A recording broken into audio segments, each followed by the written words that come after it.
बीजेपीला 132 आमदार त्यांचे निवडून आलेले आहेत। त्याच्यात भाऊ एकनाथ शिंदे साहेबांचे जे कुठले असतील, अजितदादांचे असतील, त्यामुळे 222 आमदार निवडून आल्यानंतर सुद्धा यांना निर्णय घेता येणार की कुठला मुख्यमंत्री तिथं बनेल। भाजपचाच मुख्यमंत्री तिथं बनेल। मला खरं तर आधी वाटत होतं वर्षासाठी एकनाथ शिंदे साहेबांना संधी दिली जाईल, पण कालची त्यांची प्रेस बघितल्यानंतर त्या प्रेसमध्ये देवेंद्र फडणवीस साहेबांचं एकदा सुद्धा नाव घेतलं गेलं नाही।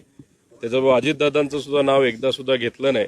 नाव फक्त कुठले घेतले गेले तर मोदी साहेबांचं आणि अमित शाह साहेबांचं।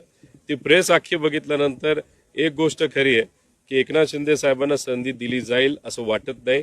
कदाचित केंद्रात ते मंत्री बनतील आणि उपमुख्यमंत्री त्यांच्या चिरंजीवाला इथं संधी दिली जाऊ शकते असं वाटतंय, पण बीजेपीचाच मुख्यमंत्री बनेल। आता देवेंद्र फडणवीस साहेब बनतील का अजून एखाद नाव जे चर्चेत आहे ते बनेल हे आपल्याला मात्र सांगता येणार नाही। बीजेपीला 132 आमदार त्यांचे निवडून आलेले आहेत।